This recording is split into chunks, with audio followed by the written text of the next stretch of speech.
Hello buddies. तो आज हम देखने वाले हैं पैरेलल लाइंस एंड ट्रांसवर्सल में कौन कौन से एंगल्स आते हैं। तो चलिए शुरू करते हैं। नेक्स्ट है पैरेलल लाइन एंड ट्रांसवर्सल। मतलब what is a parallel line? Two lines which do not intersect each other. दोनों प्लेन्स है वो इंटरसेक्ट, मतलब एक पॉइंट पे इंटरसेक्ट होता है, पर जो पैरेलल लाइन उसे कहते हैं जो इंटरसेक्ट नहीं होता है, they are in a same plane. और उनके ऊपर अगर एक लाइन आ गई तो उसे हम क्या कहेंगे? Transversal. So this is my line L और उसे हम कहेंगे transversal and these two lines are parallel lines. जब ऐसा फिगर फॉर्म हो तब हमें डिफरेंट टाइप्स ऑफ एंगल देखने मिलते हैं। ये है वो डिफरेंट टाइप्स ऑफ एंगल। तो उन्हें क्या कहते हैं वो हम देखने वाले हैं। फर्स्ट है करस्पॉन्डिंग एंगल। उन्हें कहते हैं एफ शेप्ड एंगल। अब ऐसा क्यों कहा जाता है? तो आइए देखते हैं। अगर वो फिगर को मैंने ब्रेक किया पार्ट्स में तो मुझे यहाँ पे दिखाई दे रहा है एफ। मेरा फर्स्ट एफ जो फॉर्म हुआ है वो है like this is my F. You can सी जो इसका वर्टेक्स है, एफ का जो वर्टेक्स है वो मेरे एंगल्स है। तो angle 3 is corresponding to angle 7। अभी करस्पॉन्डिंग का मतलब वो एंगल्स इक्वल होने वाले हैं। अगर ये मेरा 40 डिग्री हुआ तो ये भी मेरा क्या बन जाएगा? 40 डिग्री। और इसको मैं रीजन क्या दूंगी? Corresponding angles. ओके वैसे ही करस्पॉन्डिंग एंगल्स और भी रहते हैं, जैसे कि यहाँ पर और एक एफ फॉर्म हो सकता है मेरा फिगर में। तो angle 4 corresponds to angle 8। Similarly next उल्टा एफ अब देख सकते हैं। Similarly angle 2 corresponds to angle 6 and your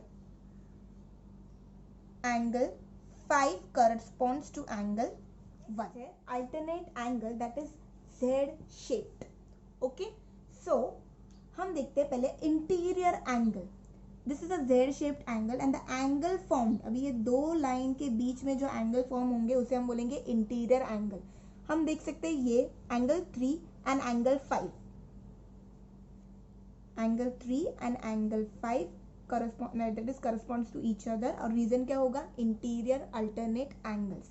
similarly angle 4 and angle 6 corresponds to each other और रीजन रहेगा इंटीरियर एंगल। फॉर एग्जाम्पल ये अगर 60 डिग्री है तो ये भी 60 डिग्री बन जाएगा और हम रीजन क्या देंगे? Interior alternate angle. Similarly we have exterior alternate angles. जो एक्सटीरियर अल्टरनेट एंगल्स है वो Z शेप बन रहा है, उसके बाहर रहेंगे जो पॉइंट है ना वर्टेक्स उधर।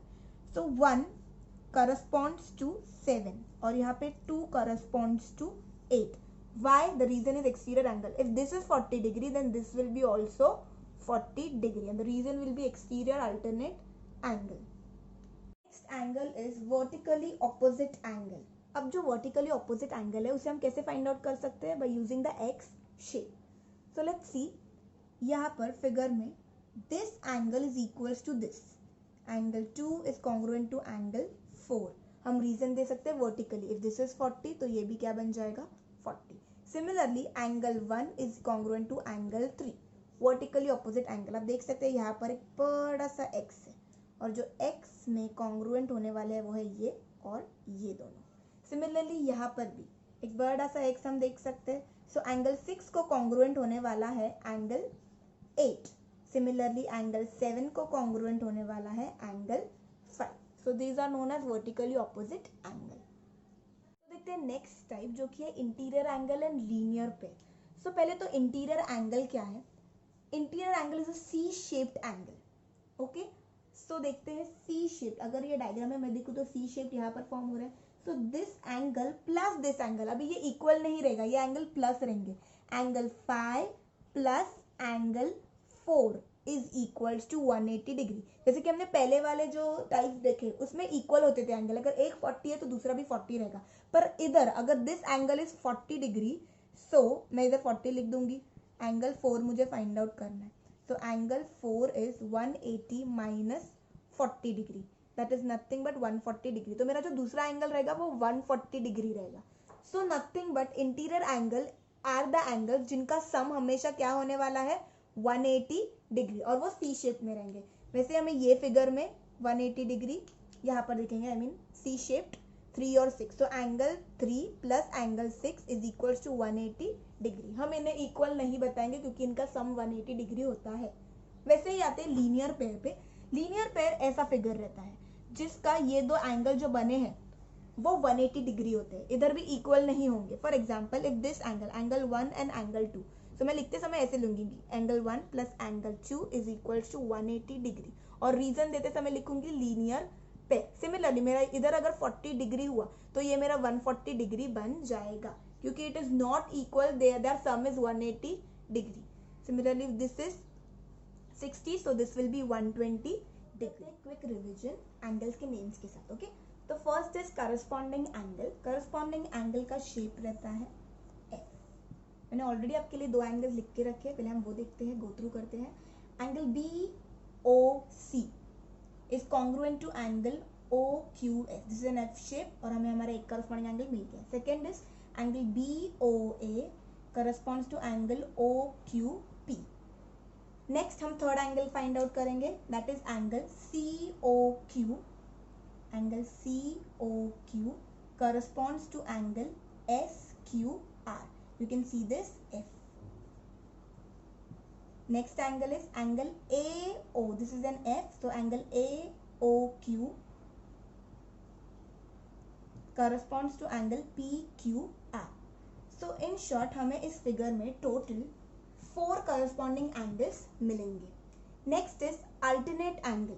अल्टरनेट एंगल के लिए मैंने आपको याद रखने बोला है जेड शेप। सो इन जेड शेप जो ये दो लाइन के जेड के दो लाइन के बीच में जो एंगल्स रहेंगे उन्हें क्या बोलेंगे, इंटीरियर अल्टरनेट एंगल्स, राइट। तो हम फाइंड आउट करते हैं। फर्स्ट एंगल मैंने लिख के रखा that is angle C O Q. Angle C O Q is congruent to angle O Q P, so you can see this angle is congruent to this. Next angle जो हमें मिलेगा वो है angle A O Q, that is this AOQ is congruent to angle SQO। तो total हमें angles जो मिलने वाले हैं इंटीरियर अल्टरनेट वो है 2। Next is interior alternate exterior angle. उसमें हमें ये वर्टेक्स के ऊपर ध्यान देना है, outside.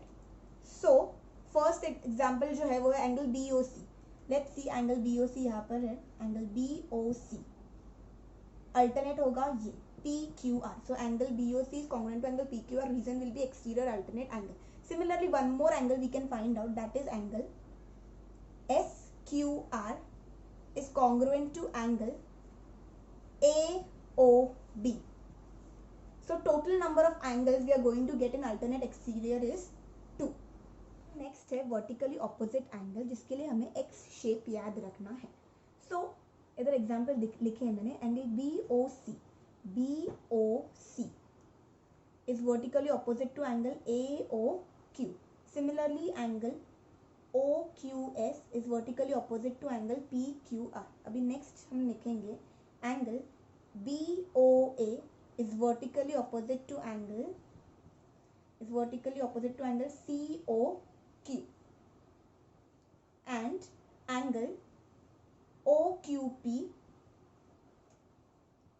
is vertically opposite to angle SQR. So total vertically opposite हमें मिलेंगे 4. So आप देख सकते हो कि corresponding angle रहता है F शेप में और टोटल हमें मिलेंगे 4 angles. Similarly alternate angle Z shape में inner will be your interior and your vertex outer side will be exterior alternate angles, और ये हमें दो दो दिखाई देंगे ऐसे फिगर में। and the last is vertically opposite angle where angles will be formed in X shape and total angles will be 4.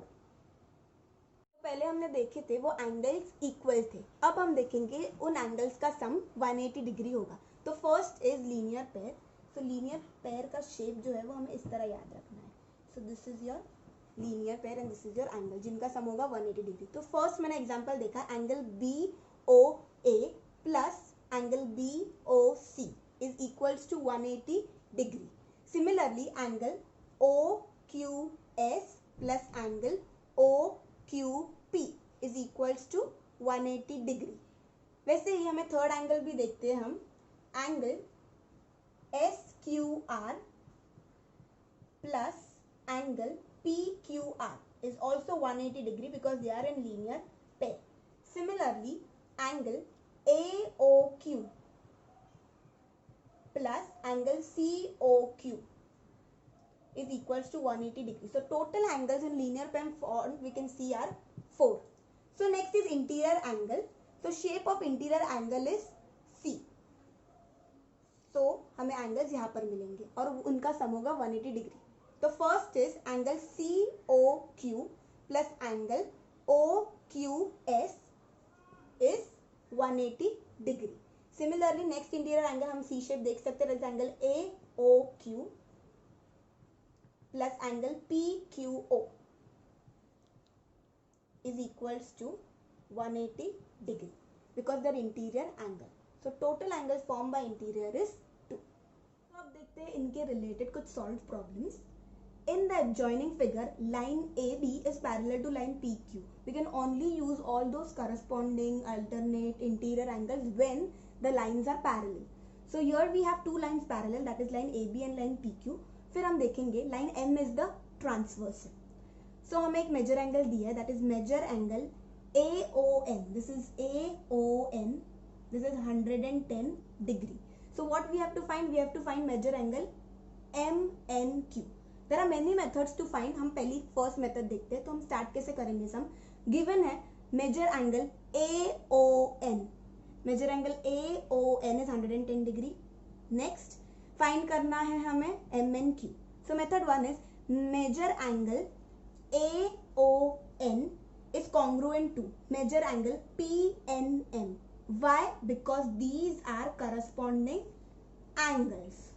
So if they are corresponding angles, as I have told you, corresponding angles हमेशा equal रहते हैं. तो अगर ये 110 है तो ये भी हमारा क्या बन जाएगा?